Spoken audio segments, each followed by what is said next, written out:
Parce que si ma mémoire est bonne, je suis pas tout à fait sûr de ça, mais je crois qu'il a été, il a fait des études de médecine.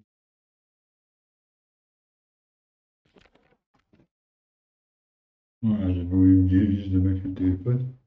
Alors, ben, j'ai envie de parler de la douleur, là, parce que c'est quand même un truc. Il y a quelques années, en France, on était classé derrière la Turquie au niveau du traitement de la douleur dans les hôpitaux. Et c'est flagrant quand on arrive aux urgences, qu'ils ne s'occupent pas de la douleur, ils s'occupent de l'urgence, uniquement de l'urgence.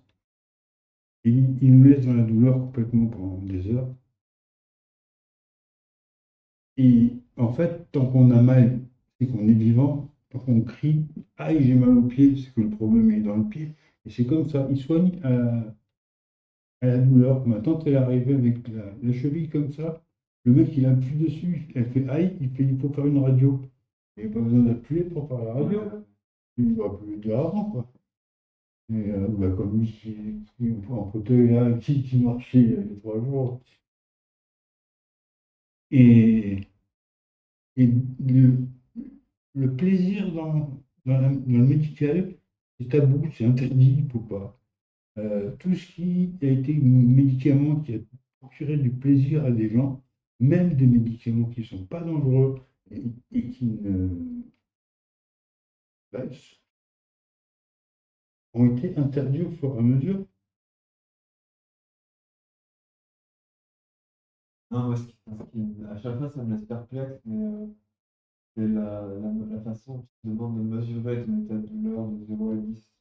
Ça dépend si tu parles du médicament que tu veux ou de la Ouais, vraie douleur. c'est ça, exactement. Non, mais en attendant que tu sois sincère, tu vois, 1, 10, Ouais, 4-3, je sais pas.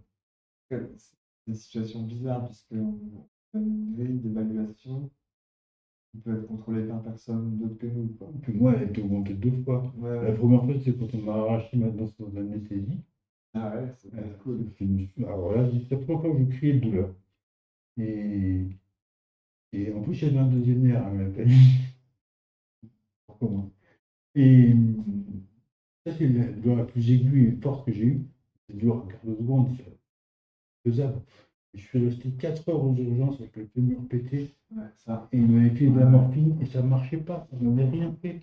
Il a fallu qu'il y ait 4 heures pour me mettre enfin la kétamine et que je puisse redescendre de la douleur. Moi, en Portable. douleur post-op, j'avais un rhume du chien, enfin, de l'anesthésie, tout ça, et j'ai du tramadol en hiver, je lui dis, mais je ne suis pas sensible au tramadol. Et elle n'a pas changé la prescription. Et je sais pourquoi, c'est parce qu'elle ne voulait pas me voir pour la nuit, tu vois. Parce que sinon, elle m'aurait sans doute passé de la morphine et j'aurais dû passer de la nuit à l'hôpital. Je voulais éviter, quoi. Ouais.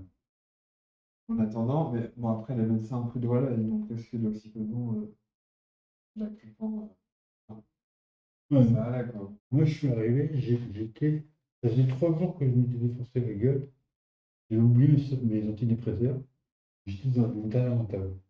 J'ai juste réussi à écrire help à mon ex, Émilie. Et elle a appelé mon père en lui disant qu'il n'est pas de sa responsabilité, que j'étais mal. Mon père m'a envoyé mon oncle, il est venu me chercher. Il m'a amené, il m'a posé devant les urgences. Ah, Avec raconter le cette truc. histoire. Et, et après, il y a la personne des urgences qui prennent. Je rentre dans les urgences, ils me disent pourquoi tu es là. Je dis je veux que ça s'arrête. J'en peux plus, je veux que ça s'arrête. C'est tout ce que j'ai réussi à dire. Il n'y avait pas de mots pour ma douleur. Ouais. Et c'est tout ce que j'ai dit et c'est tout ce que j'ai eu. J'ai même pas eu de réponse. Ils m'ont laissé toute la nuit dans un casier, un truc fermé, noir, sans lumière. Il a fallu que j'aille demander un verre pour avoir de l'eau. Parce que je suis resté 12 heures sans qu'ils me filent le moindre médicament à manger ou autre. Et ils nous ont tout ça pour me retrouver devant un psychiatre le matin qui me dit qu'il a contacté mon psychiatre et que dans 3 jours, je suis à la ronde. Donc il faut que j'attende 3 jours ici. Là, on me retrouve dans une chambre énorme, avec tout qui est accroché au sol, il n'y a pas un truc que tu peux attraper. Ouais. Et, et personne ne me parle toujours. Personne ne me parle pas. Je ne suis même pas sorti fumer une clope. J'ai même pas eu l'idée de sortir tellement j'étais mal. Et ils n'ont traité ma douleur à aucun moment. Ils m'ont filé mon traitement normal sans se dire que peut-être que j'étais un peu plus mal que d'habitude. Ouais. Et j'ai dormi de douleur, en fait. Et ça m'est arrivé avec le fémur. De douleur, je me suis endormi, je me suis réveillé quand la douleur a diminué. Quand ils m'ont filé la kétamine. Je pense qu'il y a une seuil de douleur, le corps il fait stop. Mais j'ai réveillé, ouf, la drogue, c'était des petits trucs pas super forts et tout. Et au bout de 12 heures, ça me faisait plus d'effet, mais je suis sûr que j'étais dépensé. Alors, pas pris d'antidépresseurs. Bon, voilà. En tout cas, on se soigne avec la douleur, parce que quelqu'un qui a mal, c'est qu'il est vivant. Comme disait ma grand-mère, quand t'as plus mal, c'est que t'es mort. Et plus tu vieilliras, plus tu auras mal. C'est toujours que les gens veulent savoir, de s'en rappeler. Ouais. Et Et ça commence dès maintenant. ouais, voilà. Sachez-le. Et je pense qu'on n'a plus rien à dire, là, parce que vraiment, on a épuisé le sujet. Il y a une objection. Oh non, non, non. Ah ben, on va fermer notre gueule, alors. Là, on a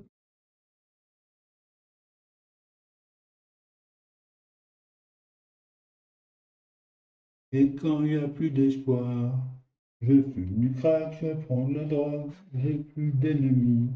Je pose mon cul devant la télé et dans mon ignorance. Je serai esclave et flagorneur.